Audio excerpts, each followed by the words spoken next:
بسم الله الرحمن الرحيم. One of the best sounds to the ears of a human being in his life is that after the period of 9 months, when their wives, they give birth, the cries of that sound, the cry of that child and the sound that enters the ears of that person is moments of joy for that family. And from that moment begins a journey, a lifelong journey for most, that we see the successive growth of this new life that comes. And from the falls and ups and downs, the cries and laughters, we enjoy those cries, and then they grow into a stage-wise progression. So they become babies, and then they become children running around, crawling, and then from there they turn into these little cute things running around in the masjids, right? And then from there they turn into, oh wow, the guy is using his aql now, his intellect is kicking in, and now we see some progression in personality and development, right? And throughout the different stages of our life, when we are with them, we have a very simple approach to how to deal with them, which is we tell them and they accept. But the minute the intellect kicks in, their aql starts thinking, then that approach starts breaking down. And we start having problems. The first time, can you do that? And the child is like, nope, I'm not going to do it. And the father or the mother for the first time, like, well, no, you are. And we raise our voice, or we use any form of dominative behavior because we have a lot more experience than them at that moment, and then they submit. And then that happens and we feel like it's fixed. Alhamdulillah, there was a little bit, the tire was a little bit wobbly. We got a, wheel balance done. The car is now smooth. It's running fine. But then what starts happening? The wheel alignment gets off. The car is deviating now. Now, no matter how many times your car is balanced, it's no longer going on the same path. No, you gotta be in the right lane. Nope, I need to be in the left lane. That's the fast lane, dad or mom, you don't get it. Who drives in the right lane? That's for old people. You're like, no, but that's the safer lane. No, we don't get it. So our parenting approach for most of the adolescence age and teenage and beyond seems to be very similar to what they were when they were 7 and 8. And it doesn't change. Today's khutbah is going to be a culminative experience that I have gained in the last 2 months of running 3 camps with various teenagers.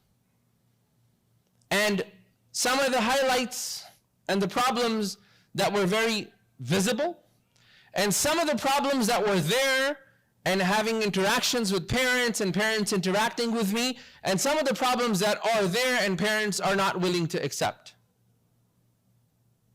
And the idea is that we walk away with some benefit for all of us over here. First and foremost, it seems that teenagers are living on a planet and their parents are on a different planet, in most cases. In most cases. So I'll have a parent come to me and say, my son has no clue about this. And the son has like 7 Instagram accounts. He doesn't know social media. He's got so many Instagram accounts, not even one. And complete denial. That's one type of parenting, we deny because of the fear that what may be unearthed would be way too much for me as a parent to accomplish or to process. I'm going to just close my eyes and accept the fact that as long as the child doesn't bring this, the teenager does not bring this issue up in front of me, it doesn't exist. So a total denial. And that's where you're going to get 60-70% of the parents. Now their denial quickly turns into a reality when their 16-year-old or 15-year-old does something that they were constantly denying in their reality. But then some authorities externally get involved, whether it is school or social services or police or something gets involved, and that is exposed. And in that state, the parent has no other means of coping with this reality because they've been denying it, and they panic. And this panic mode, they make decisions that are not conducive to the relationship between that teenager and the parents, because they're reactionary at that moment. And the narrative that they have fed themselves, this does not exist, this cannot exist, this will not happen to my child, my girl, my daughter can't do this, my son can't do this, that narrative needs to be protected.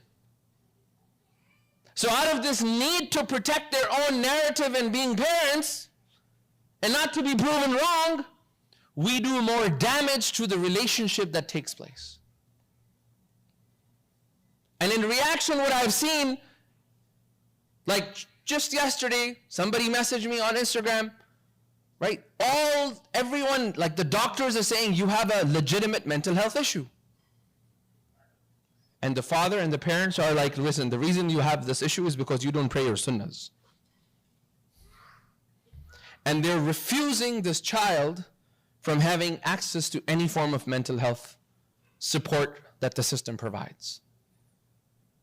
Why is that? Because there's a narrative that needs to be protected. And that narrative then leads, and again, yesterday I was speaking to a high school counselor, and she said the same thing. The biggest challenge that she sees in high school, in an Islamic high school, is parents not understanding the reality of the child. So first and foremost, we cannot fix the problem if we're in denial. So as parents, whatever narrative we have, or whatever narrative our friends have, let us be cognizant of that fact that the narrative that we're feeding ourselves, the reality might be a little bit different. Let's start beginning to accept that, because it could be different, okay? That's number one. So don't blindside, it's not gonna help, because it's gonna hit you, and you would be blindsided at that time, and you'll know where you wouldn't even know where it came from. Okay. Number two, if we are in a situation when something like this happens, let us not react. We are the parents. I still remember I was in UK in London, and I met Dr. Akram Nadawi, and I was having dinner with him. And I told him at that time, I said, mashallah, you have so much experience and all of that. If you were to give an advice to somebody who has children who has children to raise, what would you tell them today in today's age? He said something very beautiful. He said, Ahmed, you need to understand that Allah subhanahu wa ta'ala has not made you responsible for your children. You're not responsible for them. I was like, what? What are you talking about? Like, that's all we've been learning. Like, we're responsible for them. They're educated. He's like, no. There are 5 basic things that Allah has made you obligatory. There are obligations on you. You need to provide them. And in all of them, none of them include their religiosity. It's their food, their shelter, the basic things, housing, in Urdu, roti, kapda, makan, right? Like those things are provided. And then safety. And lastly, he said love. So I told him, like, what do you mean love? Like, he said, you are obligated to love every single child of yours equally. I said, what if the child is deviant and he's not listening to you? He said, even if he is deviant. Even if he's not on your path. Well, what do you mean? I'm going to feed into after he crosses the age of puberty, Allah subhanahu wa ta'ala has lifted you as a father or mother from the responsibility of their actions. Up until 12, you teach them what you know from Islam. But the minute they hit 13, 14, they become the age of puberty, they become responsible. He says, all of a sudden now, Ahmed, you become responsible towards your children. So your responsibility towards your child is that you are the best version of yourself. So they look up to you as role models. Your responsibility towards them is that you provide them the safe environment in which they can grow their confidence. And they know that they can make a mistake and my dad will have my back. They know your responsibility towards your child is to give them just that little bit of freedom, and they know that at the end of the day, if they screw up outside, they can come back to you. not run away from you and tell you this is what happened. I really didn't mean it, but it happened.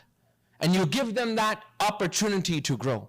The responsibility towards your children entails that you give them the playing ground when the stakes are low so they can make those mistakes. So when the stakes are high in their lives, they have reformed themselves. They know how to make decisions. They're individuals that can take decisions on their own. And that's the paradigm shift that we need.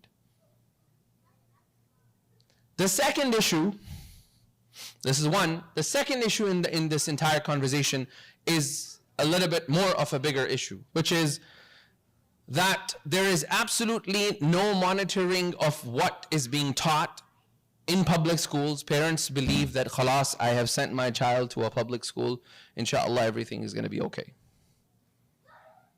Right? And there is no monitoring of what is taking place, what their child are doing, what time, kids are skipping school, doing whatever. And all of that, because it's such a safe country and we're blessed with that safety, sometimes the safety leads us to this level that we become sort of ignorant of that.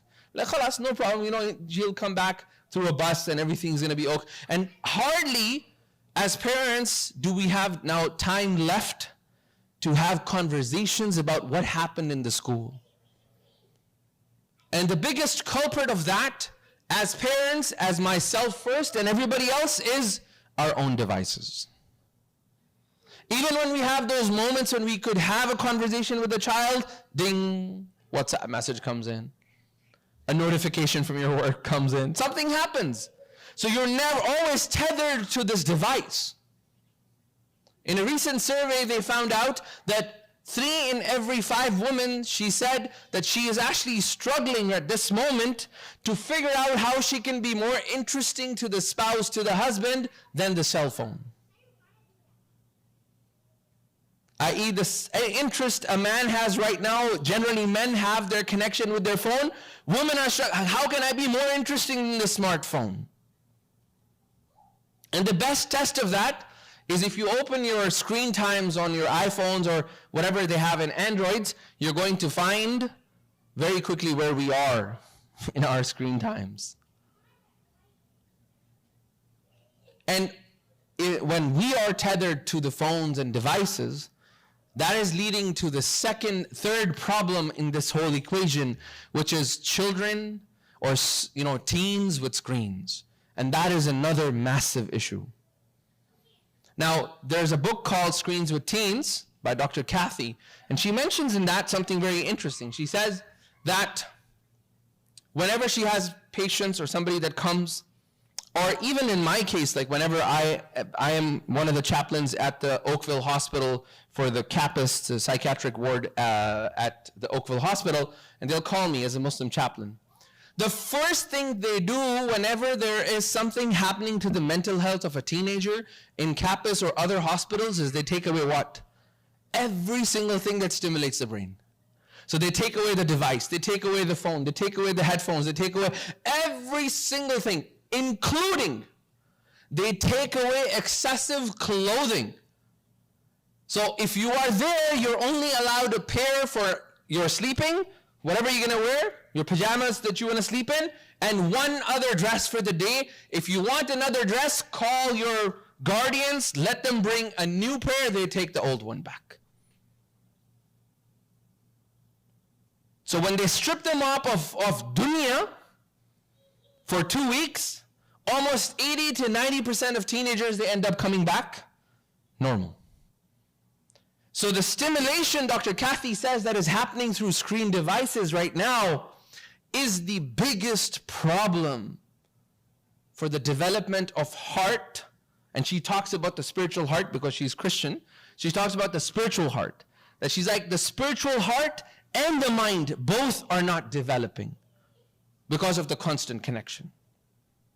And the number one excuse that parents give is, it's too late, I've already given the device. It's too late, I've already given the device. I had in my 79 children, teenagers that I had throughout the entire summer, different groups, 79 of them, we had children that had iPhone 13 Pros, 512 gig.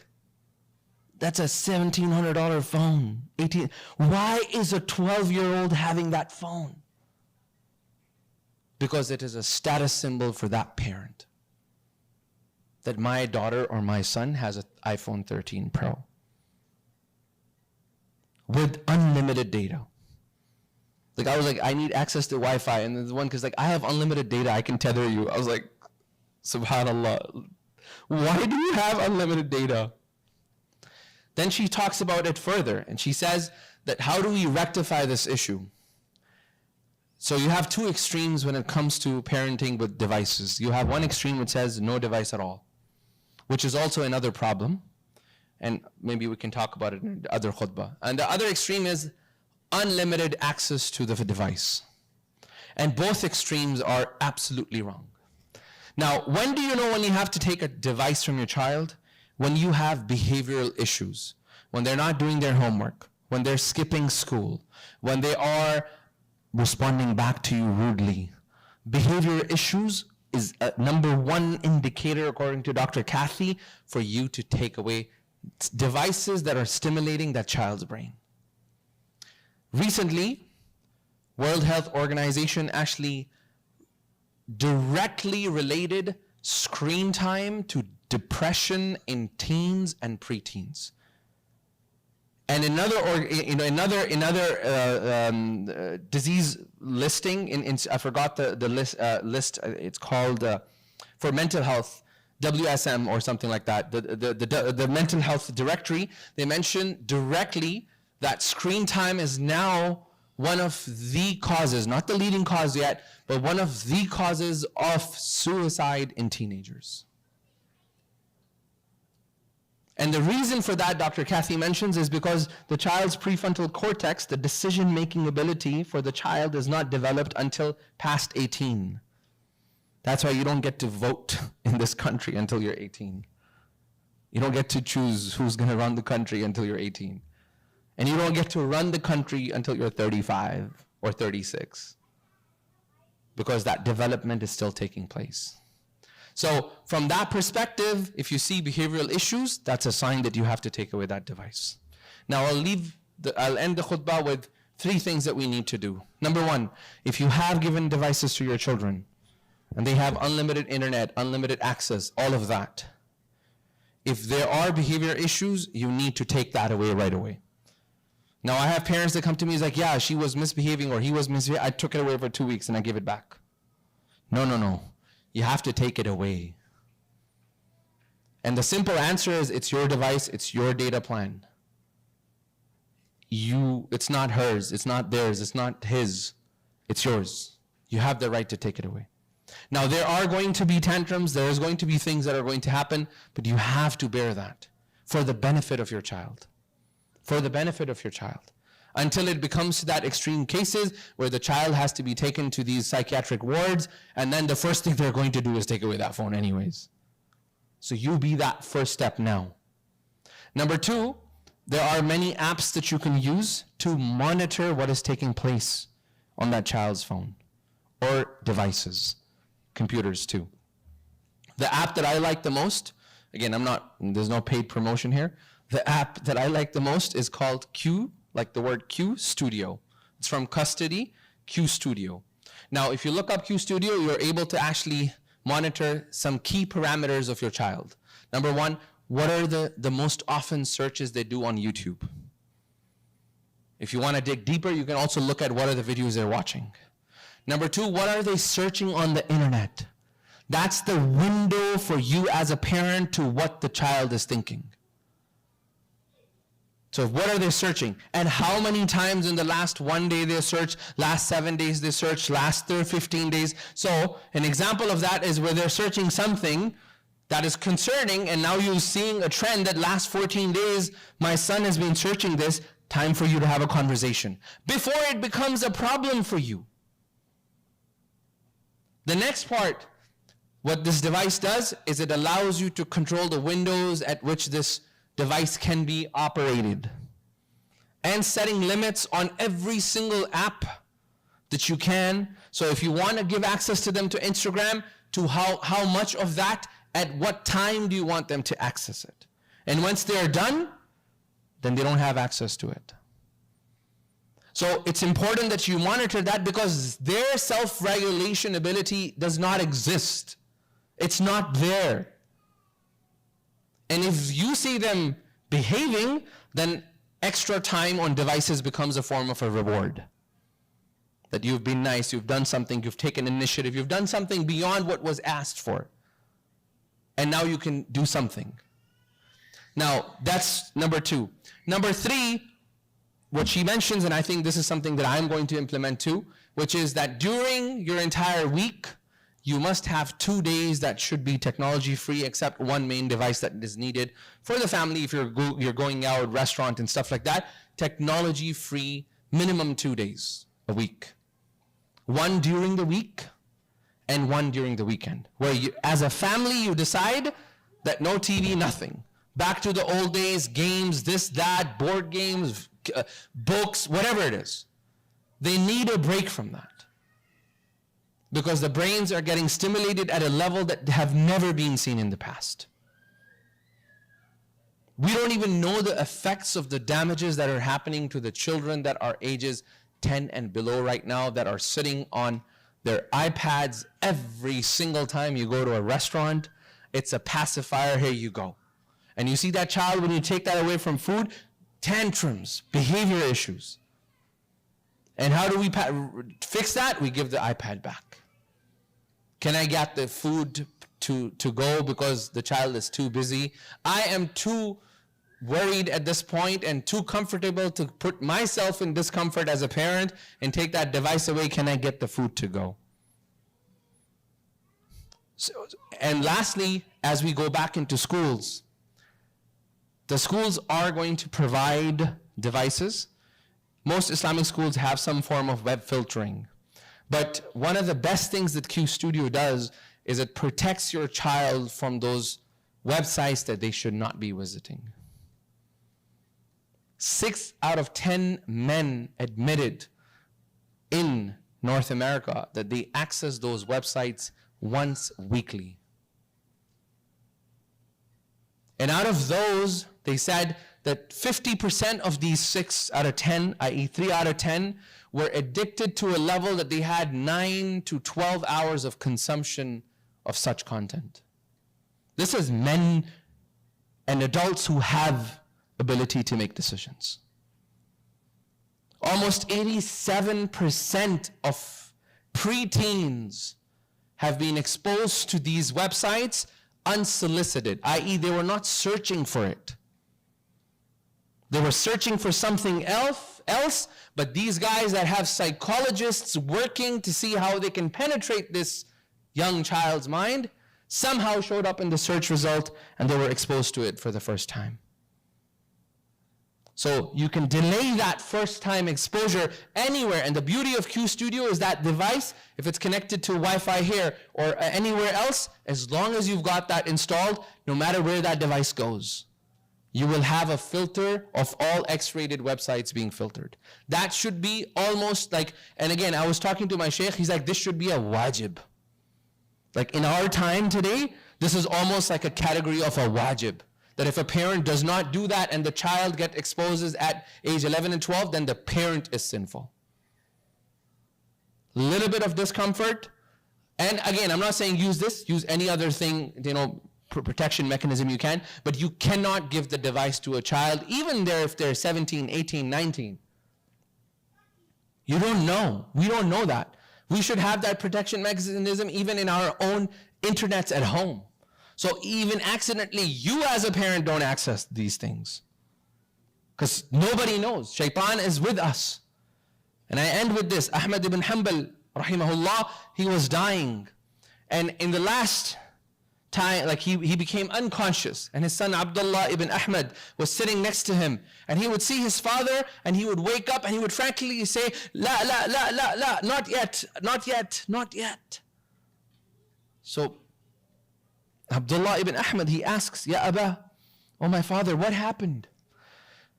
He said, when I went into the ghaybuba, when I went into unconsciousness, shaitan came to me and said to me, Ya Ahmad, you have now reached the levels of Anbiya. And he wanted me to have riyah and pride for my ibadah that I had done. And I fought him and came back into consciousness.